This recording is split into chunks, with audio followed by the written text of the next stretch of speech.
Welcome back, everyone. In this tutorial, we're diving into one of the most important responsibilities in clinical trials, safety reporting. And again, if you're in medical affairs, clinical operations, or serving as a principal investigator, understanding how we detect, report, and monitor safety issues is essential, not just for compliance, but for protecting the lives of participants who trust us. We'll walk through the key definitions and requirements you need to master. What qualifies as an adverse event or serious adverse event? What a SUSAR really means and how timelines can make or break regulatory trust? Who is responsible for reporting what, the investigator or the sponsor? And finally, the role of the Data Safety Monitoring Board, those quiet behind-the-scenes experts who hold the power to continue or stop a trial. And so, we will start by discussing adverse events, AEs, serious adverse events, SAEs. First, what is an adverse event, AE? An adverse event is any unfavorable or unintended sign, symptom, or disease that occurs in a participant who has received a medicinal product, regardless of whether it's related to the treatment. Yes, you heard that right. It doesn't have to be caused by the investigational drug. It could be coincidental. It could be a flare-up of an existing condition. It could even be something completely unrelated, like a twisted ankle at home. If it happens during the trial period and it affects the participant's health, it's an adverse event and it needs to be documented. Now, why is this so important? Because this is where pharmacovigilance starts.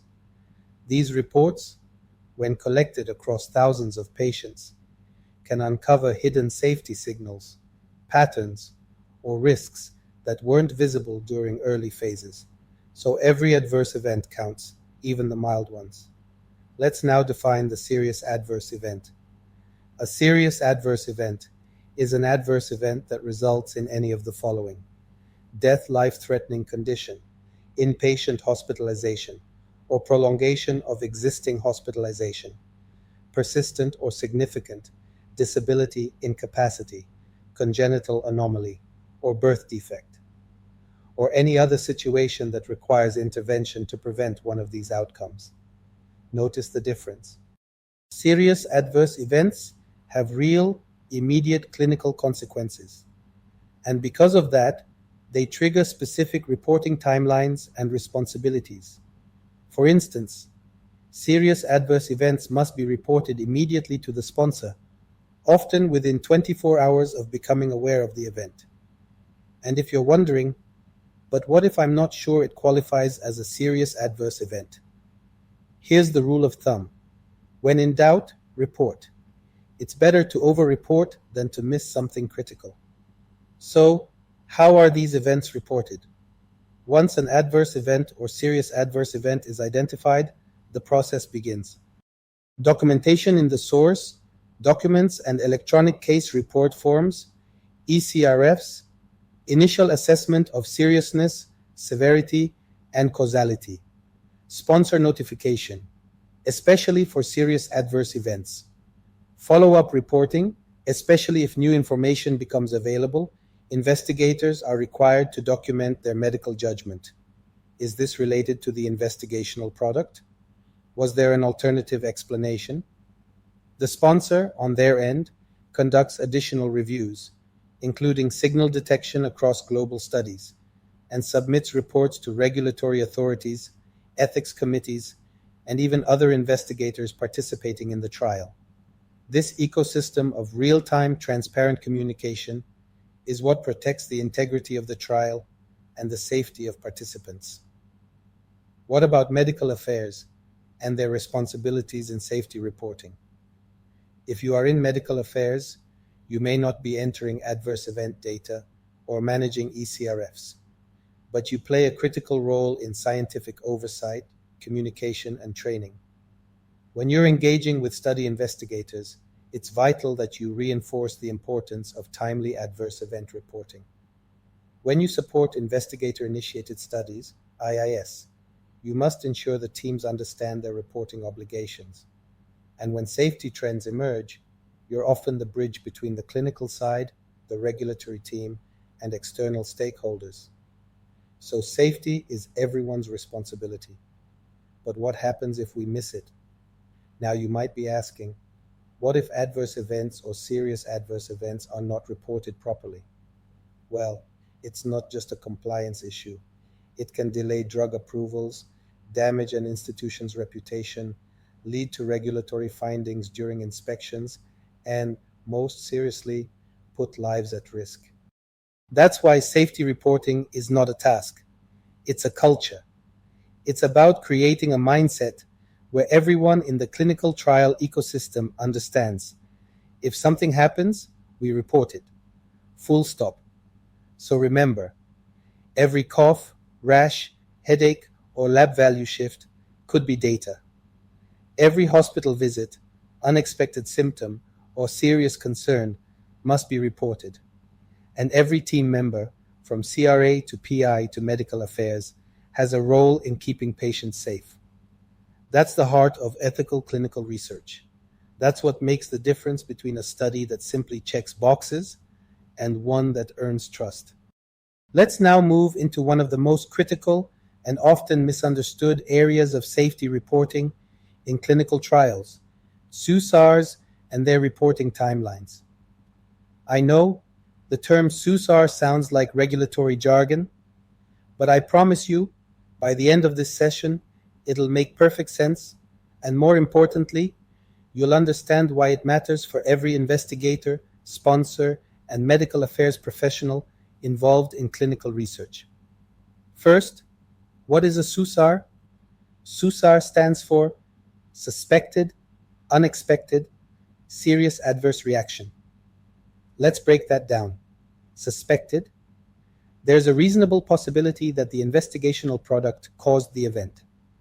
Unexpected, the nature, severity, or frequency of the reaction is not consistent with what's in the current investigator's brochure, IB, or product label. Serious, we're talking about the same criteria as for serious adverse events: death, life-threatening, hospitalization, disability, or birth defect. So to qualify as a SUSAR, the event must check all three boxes. It's suspected, it's serious, and it's unexpected. This is important because SUSARs are the red flags that might point to new risks not identified during earlier phases of development.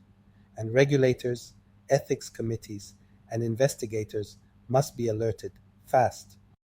You might be wondering, wait, aren't all SUSARs also serious adverse events? Yes, but not all serious adverse events are SUSARs. Serious adverse events can be expected and still serious, like a drop in white blood cell count during chemotherapy. But SUSARs are both serious and unexpected, like a sudden case of liver failure in a trial for a topical cream. This distinction matters because SUSARs trigger expedited reporting timelines. Here's where timing becomes absolutely crucial. Sponsors have strict obligations depending on the seriousness and expectedness of the event. For SUSARs that are fatal or life-threatening, the sponsor must report them to the regulatory authority as soon as possible, but no later than 7 calendar days from when they became aware.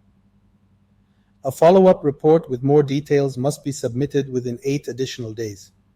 For all other SUSARs, non-life-threatening, these must be reported within 15 calendar days from the sponsor's first awareness of the event.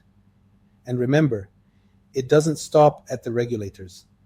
SUSARs must also be reported to the Ethics Committee, IRB, IEC, investigators participating in the study, sometimes even other stakeholders, like CROs or data monitoring committees. So, in these cases, what does the investigator need to do? If you're a principal investigator and a patient under your care experiences a serious, unexpected adverse reaction, your first responsibility is to document and report the serious adverse event to the sponsor immediately, usually within 24 hours of awareness. From there, the sponsor evaluates whether it qualifies as a SUSAR, and initiates the appropriate reporting. Still, your clinical judgment is key. You're the one closest to the patient, and your insight into the timing, plausibility, and alternative causes of the event helps the sponsor and regulators make better decisions. And sometimes the full picture isn't available right away. That's why follow-up reports are so important. If lab results, imaging, or specialist opinions come in after the initial report, that new information must be sent to the sponsor promptly, because it may change how the event is classified. Also, SUSAR data feeds into larger safety reviews, signal detection processes, periodic safety reports like DSURs or PSURs, potential protocol amendments or patient information updates. Let's have a quick recap here before we go ahead.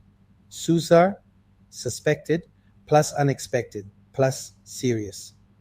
All SUSARs are serious adverse events, but not all serious adverse events are SUSARs. Reporting deadlines are 7 days for fatal, life-threatening SUSARs and 15 days for others.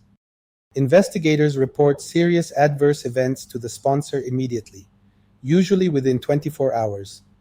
Sponsors handle expedited regulatory and ethics reporting. SUSAR reporting is not just a paperwork exercise.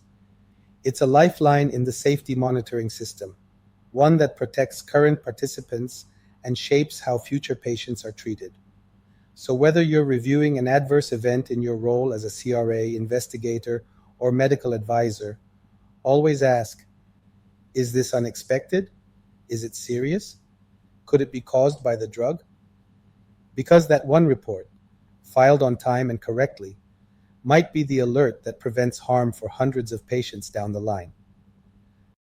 Now, let's talk about the safety reporting responsibilities. Investigator versus sponsor. When it comes to safety in clinical trials, everyone has a role to play. But who does what and when? That's where confusion often sets in, especially around the responsibilities of the investigator versus the sponsor. So in this section, we're going to make it crystal clear. Let's break down how safety reporting is shared between these two key players. What the investigator must do, what the sponsor must handle, and how they work together to protect participants and comply with regulations. So, what are the investigator's responsibilities? As an investigator, you're on the front line. You see the patient, you notice the symptoms, you detect when something's off. So when a serious adverse event occurs, you are the first to act. Here's what you're expected to do. Identify the event quickly. As soon as you become aware of a serious adverse event, whether it's hospitalization, life-threatening, or any of the other serious criteria, you must assess and document it. Report to the sponsor immediately. This usually means within 24 hours of becoming aware. You don't need to determine causality. That's for the sponsor to assess. But you must report all serious adverse events, regardless of whether you believe they're related to the investigational product. Complete the serious adverse event form accurately. This includes patient details de-identified, description of the event, dates of onset and resolution, if known, action taken, e.g., drug stopped, outcome, any lab results or supporting documentation. Continue providing updates. If the event is ongoing or you receive more information, like lab results or autopsy findings, you're responsible for sending follow-up reports to the sponsor promptly. Protect the subject and follow the protocol. Based on the nature of the serious adverse event, you may need to pause treatment, inform the ethics committee, or reconsent the participant. And importantly, you must maintain documentation of all safety reports submitted. Remember, even if you've submitted the event through an electronic system, you're still accountable for compliance. And what about the sponsor's responsibilities in safety reporting? Now let's flip over to the sponsor's side. Once the serious adverse event reaches the sponsor, the clock starts ticking. Here's what the sponsor must do. Assess causality and expectedness. They determine whether the event is related to the investigational product, already listed in the investigator's brochure, expected, or not, unexpected. If it's both serious and unexpected and suspected to be related, it's classified as a SUSAR. Submit regulatory safety reports. The sponsor is responsible for submitting safety reports to regulatory authorities, e.g. FDA, EMA, MHRA, ethics committees, IRBS, investigators at all trial sites. Timelines are tight SUSARs that are fatal or life-threatening within 7 days. Other SUSARs within 15 days. Maintain the safety database. The sponsor builds and maintains a centralized safety database where all adverse events across sites and studies are recorded and monitored for signals. Perform signal detection and risk assessment. Sponsors analyze cumulative safety data to identify trends. This might trigger protocol amendments, changes to the investigator's brochure, urgent safety measures, provide safety updates through annual reports like the DSUR, Development Safety Update Report. Sponsors provide regulators with cumulative safety summaries. Communicate back to investigators. If a SUSAR is relevant across the study, or if a safety signal emerges, the sponsor must communicate back to investigators so they can update consent forms or inform participants. So, what's the relationship? Think of it this way. The investigator detects and reports.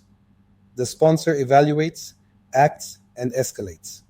They're partners in patient safety, each with a different but complementary role. If either side fails, the consequences are serious. Patients could be harmed, the trial could be shut down, regulatory actions or inspections may follow, and ethical trust could be lost. This is why training, clear processes, and good communication between investigators and sponsors are essential to running safe and compliant trials. In summary, safety reporting isn't just about ticking regulatory boxes. It's about protecting lives, building credibility, and making sure every trial is conducted with integrity. Whether you're in the clinic or at corporate headquarters, knowing your role in safety reporting is a cornerstone of clinical trial excellence. And finally, let's talk about something that often operates behind the scenes but plays a critical role in clinical trials, especially large, complex, or high-risk ones. I'm talking about the Data Safety Monitoring Board, or DSMB. Now, you might have heard the name tossed around during study meetings or seen it mentioned in a protocol. But what exactly is the Data Safety Monitoring Board? Why does it exist? And what does it do? Let's break it down, clearly and practically. First, what is the Data Safety Monitoring Board? The Data Safety Monitoring Board, sometimes called a Data Monitoring Committee, DMC, is an independent group of experts. Independent is the key word here. They are not part of the sponsor team, not investigators, and not involved in day-to-day operations of the trial. Instead, they provide an objective, unbiased oversight of safety and efficacy data as the trial progresses. Think of the DSMB as a watchdog for patient safety and a guardian of data integrity.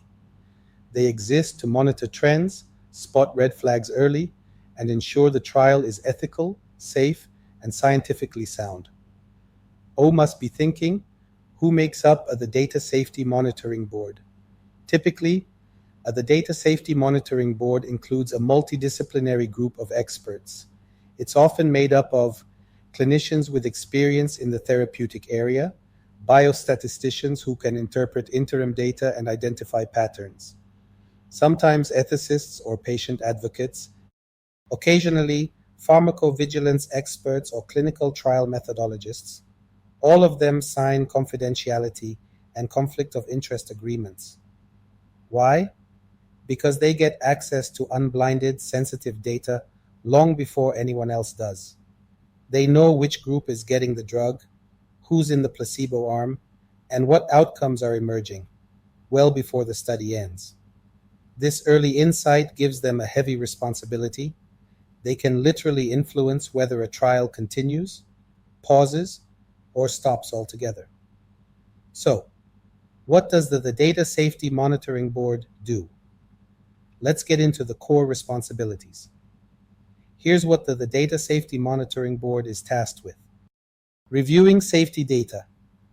Periodically, they look at adverse events, serious adverse events, deaths, hospitalizations, and anything else that might raise concern. Monitoring efficacy trends in some studies. In pivotal trials, especially with life-saving drugs, the Data Safety Monitoring Boards may also look at interim efficacy results to see if the drug is working or not. Assessing benefit-risk balance. If the risks start to outweigh the potential benefit, the Data Safety Monitoring Board can recommend stopping the trial early. On the flip side, if the treatment is clearly superior, they may recommend early termination to make it available faster. Recommending protocol changes. If they notice issues, like more events in one population, they might suggest amending inclusion-exclusion criteria or adding safety monitoring. Making continuation decisions. After every review, the Data Safety Monitoring Board issues a formal recommendation. Continue as planned. Continue with modifications. Pause enrollment. Stop the trial for safety, futility, or overwhelming efficacy. Importantly, these decisions are advisory. The sponsor is not obligated to follow them, but in practice, the Data Safety Monitoring Board guidance carries enormous weight, and regulators take it seriously. Another question: when is the Data Safety Monitoring Board required? Not all studies need the Data Safety Monitoring Board.